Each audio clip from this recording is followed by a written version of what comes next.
It was an odd feeling, breaking into her own house. But as she squeezed through the basement window, Jenny felt a rush of excitement. I could get used to this, she thought. Jenny was in, undetected. Home sweet home.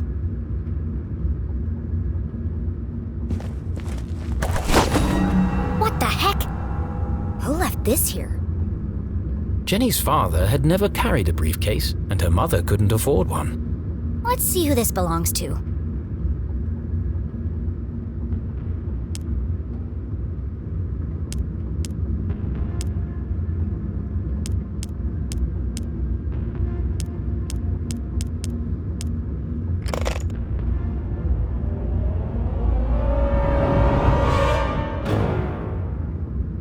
Who carries around a fancy briefcase with a children's book inside?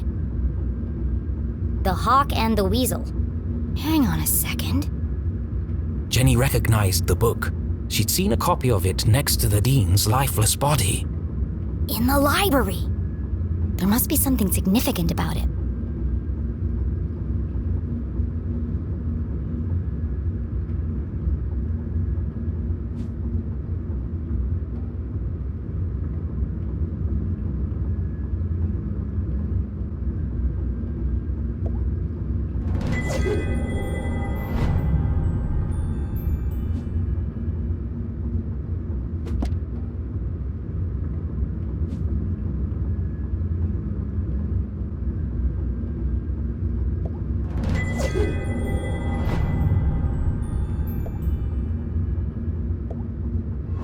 This feels familiar, like I've seen it before. Wait, no! I've heard it before! On the radio in the underground lab! Could there be a connection between the cryptic radio message and this book? Let's find out.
will all listen. Relive their rancid past. The message read like a threat.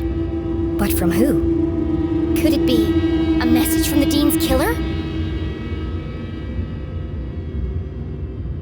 Let me get this straight. Someone's broadcasting a sinister message in code, which is being picked up on a radio in an abandoned laboratory hidden in the forest. And the secret to decode this message is written in a children's book, which was locked inside a stranger's briefcase in my basement. All of this was true. That doesn't make it any less crazy sounding. But not all mysteries could be solved in an instant. Sometimes questions had to percolate, like a good cup of coffee. Only then would the answers become clear. I guess I'll let it brew for a bit. But right now, I need to get to my room and find my detective gear.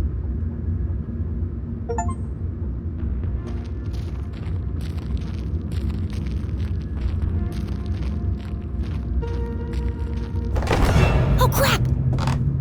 Hey! What are you doing? Nothing. Just looking for more beer.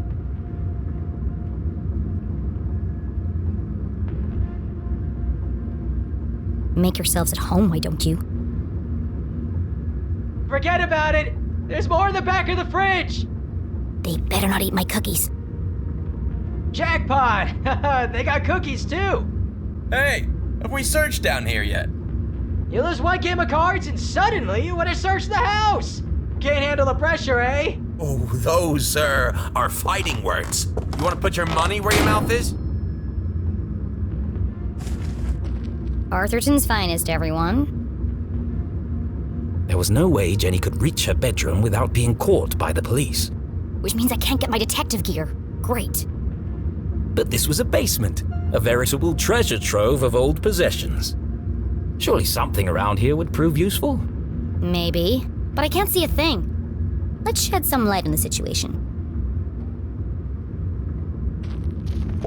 Of course the fuse is missing for the lights.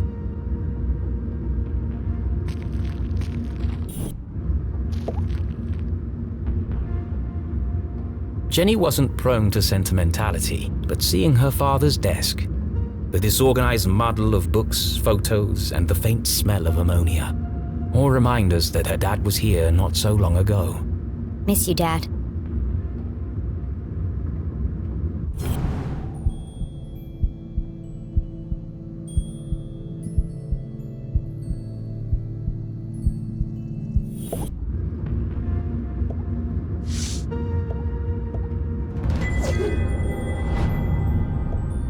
This one test tube looks recently used. The others are all covered in dust. A small puddle of liquid had pooled on the desk. Looks fresh. Still sticky.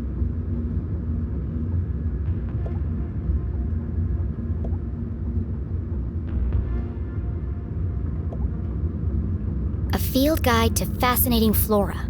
Written by Weiss, Felding, and Strasberry. Did the Dean write this book?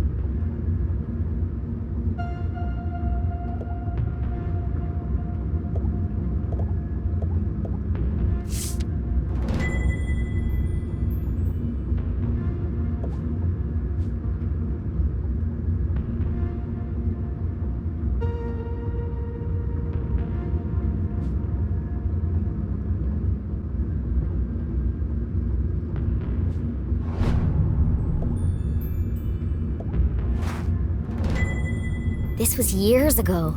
I looked like a kid. One of the rare times that Dad wasn't making a goofy face. He used to say, serious people make serious mistakes. I might, need this later.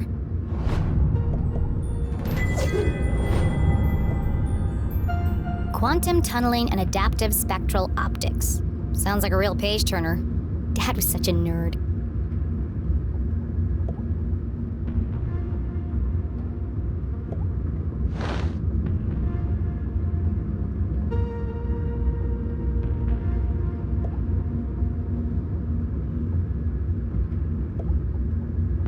Mending the molecular bonds of marriage. Mom and Dad both worked an awful lot. Jenny rarely saw the two of them together.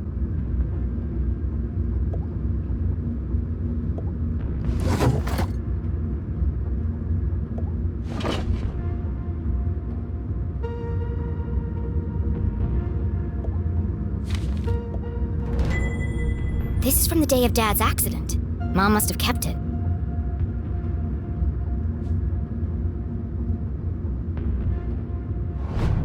The dean called the lab explosion an accident, but everyone in town seemed to blame Dad.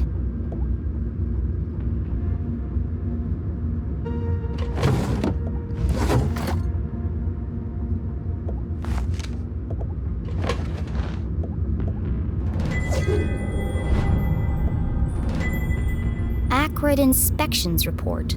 I've never seen this before.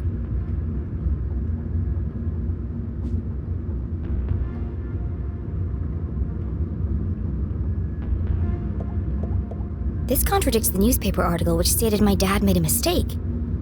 Everyone in town blamed him for the accident, but they were all wrong. The lab was unsafe. He shouldn't have been working there. October 5th. That was 1 week before.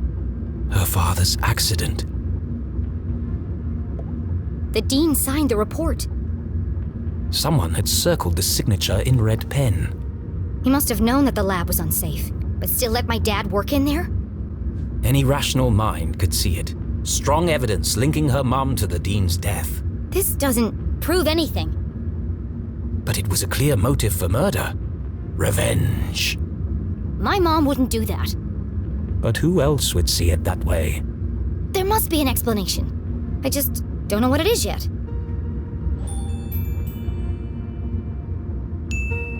I can't let this fall into the wrong hands. Was Jenny sure this was the right thing to do? It broke every rule in the book. Why would she need to hide evidence if her mom was truly innocent? Mom isn't here to defend herself. It isn't fair. But however she tried to justify it, Jenny knew this wasn't the choice of a great detective. I need to buy myself some time. I can't afford anyone jumping to conclusions before I've had a chance to investigate.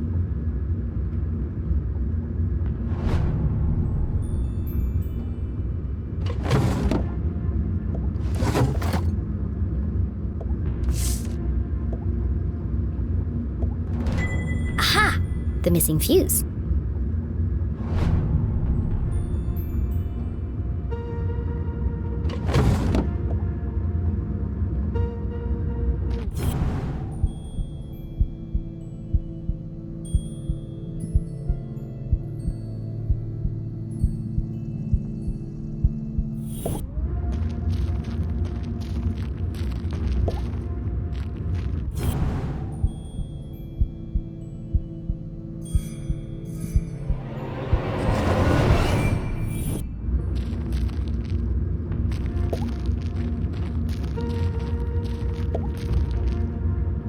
Then there was light. Jenny would need to work quickly to remain undetected. Who knows when they'll come back? Now, where's the most likely place to find a makeshift detective kit?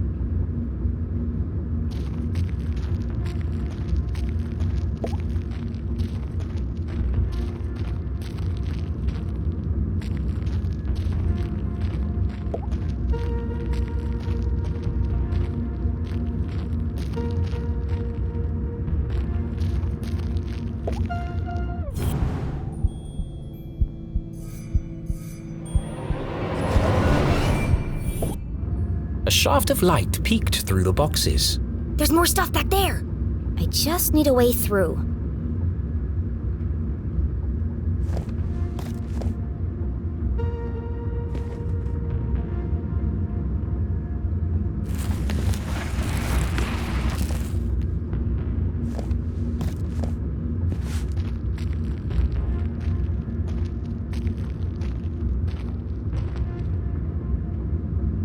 Jenny's instincts had been correct. Dozens of boxes lined the back wall of the basement. There's probably something useful here, but it'll take forever to search through them all.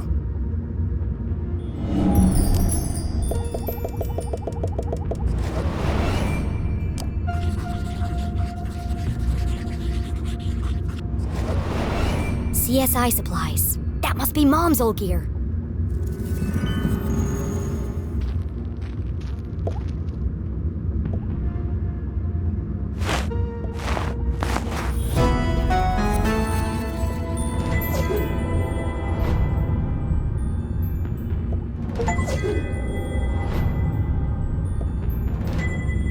It's not as good as mine, but at least it works. More or less.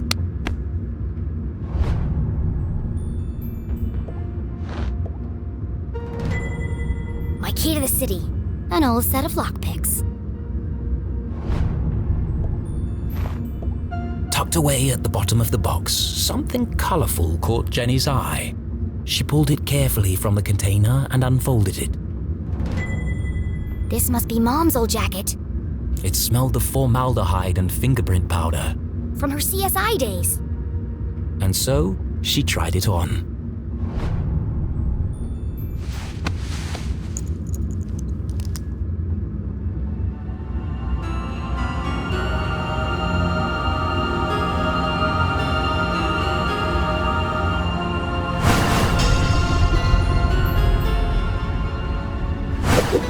Fits like a glove. A giant oversized glove. And it smells like Mom.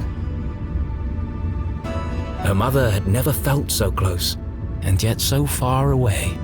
I won't let them take you away from me too. Jenny's search was complete. It's not the world's best detective kit, but it'll do. For the first time in her life, she felt like a real detective. She had a serious crime to solve. And a seriously sharp outfit to match. Somebody else is here.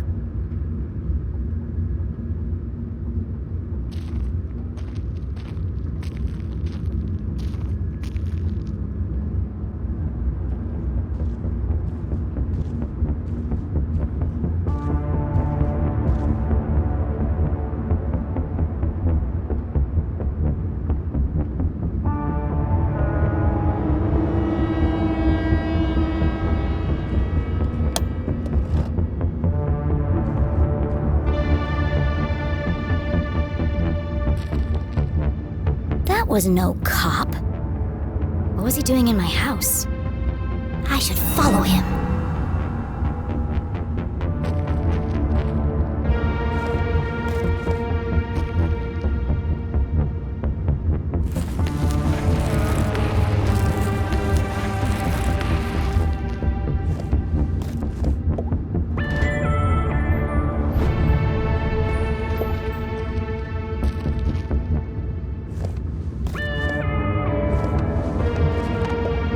Was Jenny ready to follow the mysterious man in black?